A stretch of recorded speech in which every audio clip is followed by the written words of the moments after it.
సీతారామరాజు జిల్లా పాడేరు ఐటీడీఏ పరిధిలోని ఆశ్రమ పాఠశాల బాల బాలికలు వరుస అనారోగ్యాలతో మృత్యువాత పడుతున్నారు. జిల్లా అధికారులు, ఐటీడీఏ పరిపాలనా విభాగాలు పర్యవేక్షణ లోపంతోనే ఇటువంటి సంఘటనలు పునరావృతమవుతున్నాయని విద్యార్థి సంఘాలు ఆరోపిస్తున్నారు. విద్యార్థుల వరుస మరణాలపై రాష్ట్ర ప్రభుత్వం స్పందించి తక్షణ చర్యలు చేపట్టాలని విద్యార్థి సంఘాలు డిమాండ్ చేస్తున్నాయి. తురకల వలస ఆశ్రమం బాలికల పాఠశాలలో 6వ తరగతి చదువుతున్న నందిని అనారోగ్యంతో విశాఖపట్నం కేజీహెచ్లో చికిత్స పొందుతూ మృతి చెందడం చాలా దారుణమని అన్నారు. విద్యార్థుల పట్ల ఆశ్రమ పాఠశాల ప్రధానోపాధ్యాయులు, హాస్టల్ వార్డెన్ల నిర్వాహకం ఏ విధంగా ఉందో ఈ ఘటన ద్వారా తేటతెల్లమవుతుందన్నారు.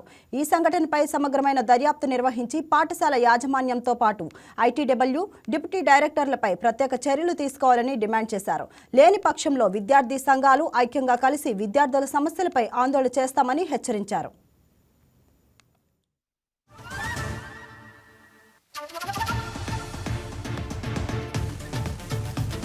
గిరిజన విద్యార్థి సంఘం అల్లూరు జిల్లా డివిజన్ అధ్యక్షులు. మరి ఈరోజు చూసుకున్నట్లయితే ఈ మచ్చుపల్లి గ్రామంలో ఉన్నాం.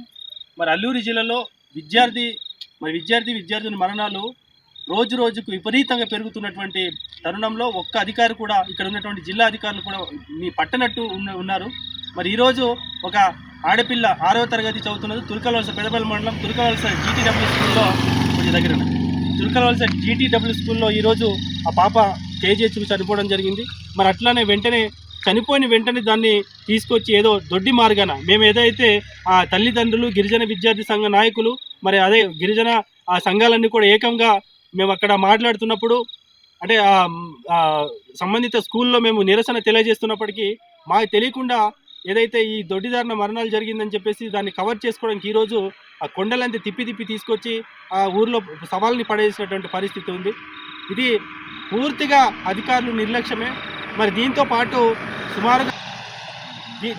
సుమారుగా గిరిజన పిల్లలు చనిపోవడం దీంతో 46వ సంఖ్యకు చేరింది. అయినా కూడా మరి ప్రభుత్వాలకు ఎందుకు పట్టనట్టు ఉంటున్నారో నాకైతే అర్థం కాలేదు.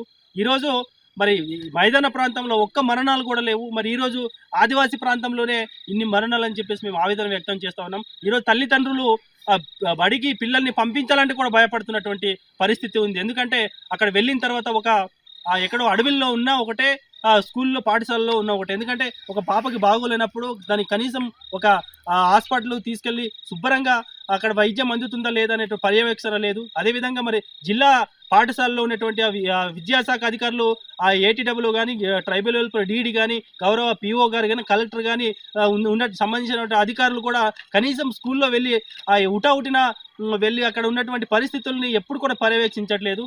ఏదో వెళ్ళాలంటే హడావుడిన ఏదో రాజకీయ నాయకుల్లాగా అక్కడ హంగమా చేసుకుంటూ వెళ్ళి అక్కడ ఉండి వచ్చేస్తున్నారు తప్ప ఎక్కడ కూడా ఏటీడబ్ల్యూ కానీ, డీడీ కానీ ఒక నైట్ అవుట్ చేసి అక్కడ పరిస్థితుల్లో పిల్లలు భోజనం ఎట్లా ఉందని అడిగేటువంటి నాదుడే లేదని చెప్పేసి ఈరోజు ఆవేదన వ్యక్తం చేస్తున్నాం. ప్రధానంగా పిల్లలు ఇంతమంది చనిపోతున్నారంటే దానికి ఫుడ్ అంటే సక్రమంగా మెను, కూరగాయలు ఎట్లా ఏం పెట్టకపోవడం వల్లనే పిల్లలు ఆ అన్నం దాన్ని తినలేక రక్తహీనత వచ్చి ఆ రక్త శాతం తగ్గిపోయి సికిల్ సెల్ ఎనిమియా లేకపోతే అనేక కారణాలతో, అనేక జబ్బులతో ఈరోజు గిరిజన విద్యార్థులు మరణిస్తున్నారు. ఒక్కరు కూడా మరణించినటువంటి. Please subscribe to YK TV Network. Please subscribe to YK TV. Please watch YK News. Don't forget to subscribe YK News channel.